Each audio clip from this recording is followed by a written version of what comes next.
नमस्कार, आप देख रहे हैं कैपिटल न्यूज। मैं हूं प्रफुल्ल गिरी। पलामू में एक ऐसी घटना घटी है जो आपको सोचने पर मजबूर कर देती है। क्या कोई पत्नी अपने पति की मौत का वजह बन सकती है? सुनने में थोड़ा अटपटा लगता है, और अब आप इन तस्वीरों को ध्यान से देखिए।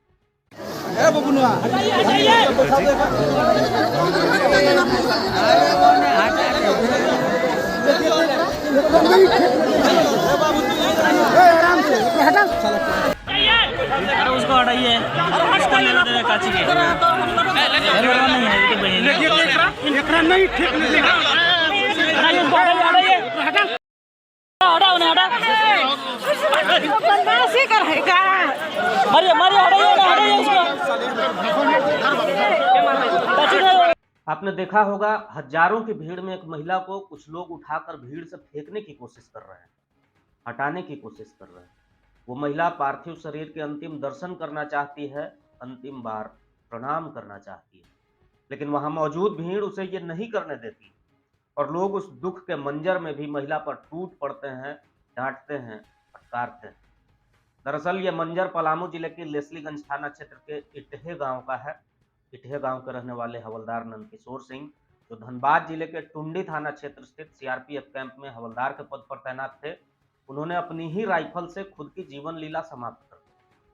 पहले तो लगा ये हादसा था, राइफल साफ करने के दौरान हो गया होगा, लेकिन जब शव घर आया तो कहानी कुछ और निकली। अब इस पूरे घटना की पड़ताल से निकली बातें हम आपको बताते हैं। हवलदार नंदकिशोर अपने पिता के इकलौते पुत्र थे। चाहते थे कि उनकी पत्नी गांव में रहकर उनकी माता पिता की सेवा करे, लेकिन उनकी पत्नी बच्चों के भविष्य का हवाला देकर शहर में रहने का जिद करती। पत्नी के जिद के आगे हवलदार हार कर मेदिनीनगर में बच्चों को एक निजी स्कूल में दाखिला दिलाकर पत्नी को किराए के मकान में रखा। अब पत्नी की जिद थी कि किराए वाले घर में मकान मालिक की बातें सुननी पड़ती है, तो हवलदार साहब ने पत्नी के नाम का ही जमीन लेकर लोन पर घर भी बना दी। लेकिन हुआ वही जो अक्सर आजकल घटनाएं सामने आ रही है। एकल परिवार में मोबाइल का गलत इस्तेमाल। हवलदार नंदकिशोर सिंह पिछली बार जब घर आए थे तो उनकी पत्नी के फोन में किसी शख्स का कॉल आया। उस फोन से हवलदार नंदकिशोर सिंह ने नाराजगी जताई, और देखते देखते ये विवाद बढ़ते ही गया। नंदकिशोर सिंह के दिमाग में ये बातें बैठ गई कि जिस महिला के लिए, पत्नी के लिए माता पिता को दरकिनार किया, अपनी पत्नी के नाम पर जमीन लेकर लोन लेकर घर बनाया, अब वो अपनी मनमानी करती जा रही। अंतिम समय में नंदकिशोर सिंह ने अपने माँ पिता से बात की और कहा कि ये अंतिम बात है, अब बात नहीं होगी। ये आरोप नंदकिशोर सिंह के पिता ने ही लगाए हैं, और इस आरोप को तब और बल मिला जब पूरा का पूरा गांव चित्कार में डूबा हुआ था। सबकी आंखें नम थी। हवलदार नंदकिशोर की कमी सबको खल रही थी, लेकिन उनकी पत्नी को कोई देखना नहीं चाह रहा था। इस विपत्ति की घड़ी में भी उनकी पत्नी को हटाया जा रहा था। इससे बड़ा दर्द का मंजर क्या हो सकता था, जब किसी पत्नी को उसके सुहाग से अंतिम बार मिलने नहीं दिया जाए। लेकिन एक दो नहीं, हजारों की संख्या में खड़े लोगों ने, किसी ने इस बात का विरोध नहीं किया, जबकि नंदकिशोर के पिता और माता लगातार अपनी बहू पर बेटे की मौत का इल्जाम लगाते रहे। हमार लड़का अइलक 10 दिन के छुट्टी में, ई परिवार हलक से एने काट माने हलक, मोबाइल घर में लगा देले हलक।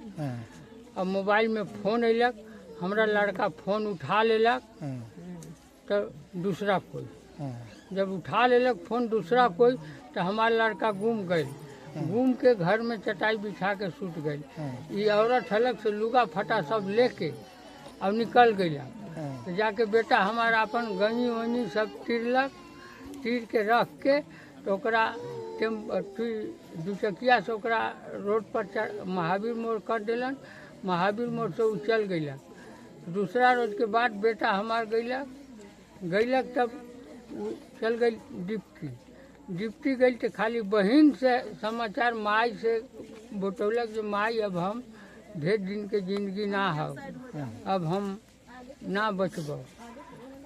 बड़ी मैया छछन बेटा, 2 गो नाती है, तू ले जो वहाँ। वो औरत के फेरा में तू काहे लहे से ले जो। नटियन के कहलक तो कहले ये माई से नकथू जाए। बस उ चल गईलक बेटा हमार डिप्टी। अब वहीं से फोन करत बा जो ठीके से ही माई तो फिर जे दिन डेट होलक वो दिन माई फोन कल बेटा तो बेटा बढ़िया से बतिया लेला तो कहल ये माई काल अब फोन अब करत है बार बार